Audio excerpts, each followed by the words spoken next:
Friends, Munmun কিচেনে তোমাদের সবাইকে স্বাগত। তো বাই দা ওয়ে, আমি মুনমুন।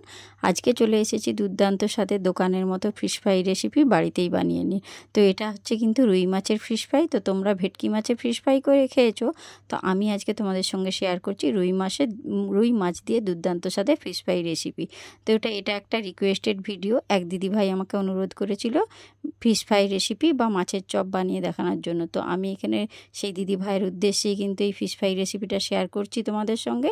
তো সেই দিদিভাইয়ের চ্যানেলের নাম হচ্ছে হেমলনিনী দিদিভাই। তো সেই দিদিভাইয়ের উদ্দেশ্যে আমি কিন্তু আজকে এই ভিডিওটা ডেডিকেট করলাম। তো দেখো, প্রথমে কিন্তু ফিশ ফ্রাই করার জন্য আমি এখানে নিয়ে নিয়েছি রুই মাছের 4টে পেটি। তো এই পেটিগুলোকে ভালো করে কিন্তু ধুয়ে আমি একটা পাত্রের মধ্যে রেখে দিয়েছি। তো দেখতেই পাচ্ছ, ভেটকি মাছ নয়, আমি রুই মাছ দিয়েই কিন্তু আজকে এই ফিশ ফ্রাই রেসিপিটা তোমাদের সঙ্গে শেয়ার করছি। তো দেখো, একটা গ্যাসের মধ্যে কিন্তু কড়াই বসিয়ে দিয়েছি। তাতে কিন্তু দিয়ে দিলাম সামান্য পরিমাণ জল। তো এই জলের মধ্যে দিয়ে দেব সামান্য পরিমাণ স্বাদ মতো লবণ। লবণটা দিয়ে কিন্তু একটা হাতার সাহায্যে জলের মধ্যে মিশিয়ে নেব। তো জলটা যতক্ষণ না গরম হচ্ছে ততক্ষণ পর্যন্ত কিন্তু আমি অপেক্ষা করছি। তো জলটা খুব ভালো করে গরম হয়ে গেলে ওর মধ্যে যে রুই মাছের পেটিগুলো আছে সেগুলো আমি দিয়ে কিন্তু রুই মাছের পেটিটা 5 মিনিট মতো একটু ভাপিয়ে নেব। খুব বেশি কিন্তু বন্ধুরা ভাপানো যাবে না, তাহলে কিন্তু খুব নরম হয়ে যাবে, তখন কিন্তু ফিশ ফ্রাইটা মোটেই ভালো হবে না। তো দেখো, 5 মিনিট মতো কিন্তু আমি মাছের এই পিসগুলোকে একটু ফুটিয়ে নিচ্ছি জলে। তো ততক্ষণ পর্যন্ত অপেক্ষা করো, সঙ্গে থাকো। আমি কিভাবে এই ফিশ ফ্রাই রেসিপিটা করছি সেটা সম্পূর্ণ ট্রিক্স তোমাদের সঙ্গে শেয়ার করছি। তো দেখো, মোটামুটি আমার 5 মিনিট হয়ে গিয়েছে। এবারে কিন্তু মাছগুলোকে আমি একটা একটা করে তুলে একটা পাত্রের মধ্যে রেখে দেব। তো এইভাবে কিন্তু আমি ছান্তার সাহায্যে দেখো মাছগুলোকে তুলে নিচ্ছি। এবার সম্পূর্ণ মাছগুলোই কিন্তু আমি তুলে একটা পাত্রে রেখে দিয়ে ঠান্ডা করে নেব। তো দেখো, একটা প্লেটের মধ্যে রেখে দিয়েছি। এবার কিন্তু মাছগুলোকে ঠান্ডা করে নিয়েছি। দিয়ে ওর মধ্যে থেকে দেখো, খুব সহজেই কিন্তু তোমরা কাঁটাগুলো বার করে নিতে পারবে। তো দেখো, এইভাবে কিন্তু মাছের কাঁটাগুলোকে বার করে নিতে হবে।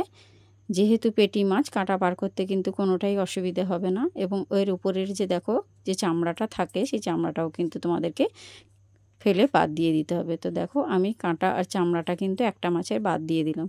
এভাবেই কিন্তু আবারও একটা মাছের দেখো উপরের যে চামড়াটা থাকে সেটা দেখো তুলে বাদ দিয়ে দিচ্ছি, এবং একটা একটা করে কাঁটা কিন্তু বাইরে বাদ দিয়ে দিচ্ছি। এভাবে বাকি সমস্ত পেটি মাছগুলোরই কিন্তু কাঁটা আর চামড়া কিন্তু আমি বাদ দিয়ে দেব।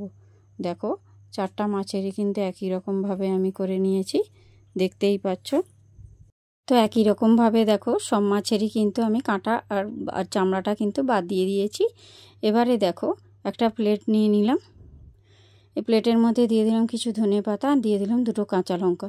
এই ধনে পাতা আর কাঁচা লঙ্কার কিন্তু একটা আমি সুন্দর পেস্ট বানিয়ে নেব। তো দেখো, কাঁচা লঙ্কাটা আর ধনে পাতাটা দিয়ে মিক্সির মধ্যে দিয়ে কিন্তু এর সুন্দর একটা পেস্ট বানিয়ে নিচ্ছি। এবারে দেখো, যে মাছগুলো আমি কিন্তু ছাড়িয়ে রেখেছিলাম সেই মাছগুলোর মধ্যে এবার কিন্তু আমি ম্যারিনেট করে নেব। তো প্রথমেই দিয়ে দিচ্ছি গোলমরিচের গুঁড়ো, 1 চামচ গোলমরিচের গুঁড়ো দেওয়ার পর দিয়ে দিলাম ধনে পাতা আর কাঁচা লঙ্কার বাটাটা। তারপরে দিয়ে দিলাম রসুন বাটা। তারপরে দিয়ে দেবো এর মধ্যে আদা বাটা। তো আদা বাটা, রসুন বাটা আর ধনে পাতা আর কাঁচা লঙ্কার বাটাটা দিয়ে দিয়েছি। এবারে একটা লেবুকে দেখো আধখানা কেটে নিয়ে ওই লেবুর সম্পূর্ণ রসটাই কিন্তু এই মাছের মধ্যে দিয়ে দিলাম। এখানে কিন্তু খুব অবশ্যই বন্ধুরা লেবুর রসটা দিতেই হবে ফিশ ফ্রাইয়ের জন্য। এবং এইটা কিন্তু মাছটা কিন্তু খুব ভালো করে আমি এবার ম্যারিনেট করে নিচ্ছি। ম্যারিনেট করে নিয়ে মোটামুটি 1 ঘন্টা মতো রাখলে কিন্তু খুবই ভালো হয়। তো তোমাদের হাতে যদি সময় কম থাকে কিন্তু কমপক্ষে আধ ঘন্টা পর্যন্ত কিন্তু মাছটাকে ম্যারিনেট করে রাখতে হবে, নাহলে কিন্তু ফিশ ফ্রাইটা মোটেই ভালো হবে না। তো দেখো, আমি এখানে হাতে সময় কম ছিল বলে কিন্তু আধ ঘন্টার মতো ম্যারিনেট করে রাখবো।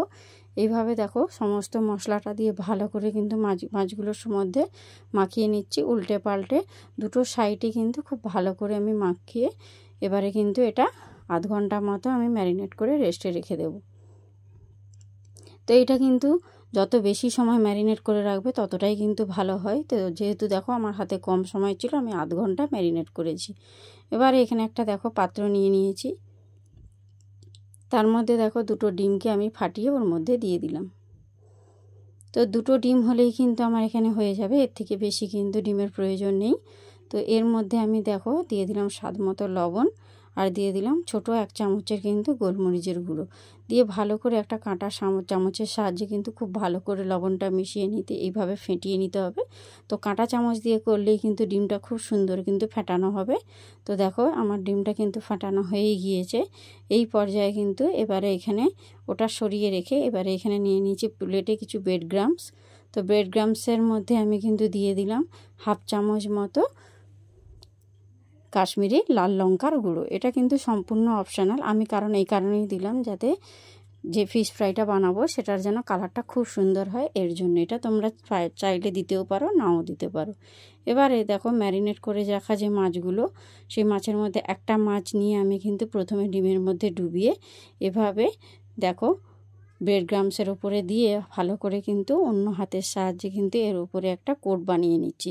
তো দেখো যে হাতে আমি কিন্তু ডিমের ব্যাটারের মধ্যে ডুবিয়েছিলাম তার ওই হাতে কিন্তু ব্রেড ক্রাম্বসের মধ্যে দেওয়া যাবে না, এতে একটা অপর হাতের সাহায্যে কিন্তু এটাকে কিন্তু ব্রেড ক্রাম্বসের মধ্যে ম্যারিনেট করতে হবে। আবার আমি আরেকটা কোট করে নেব।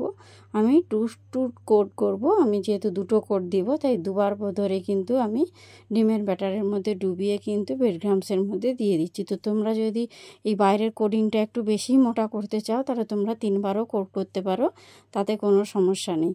তো দেখো এইভাবে ধারগুলোতেও কিন্তু একই রকমভাবে করে নেবে।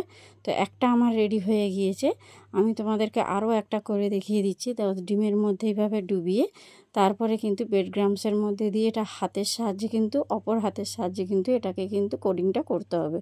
তো যে হাতে আমি ডিমের মধ্যে দিয়েছি সেই হাতটা কিন্তু ইউজ করা যাবে না। তো দেখো এইভাবে কিন্তু ব্রেড ক্রাম্বসের মধ্যে প্রথমে একটা কোটিং করলাম এবং সমস্ত সাইডগুলোও কিন্তু আমি ব্রেড ক্রাম্বসের মধ্যে দিয়ে দিয়েছি।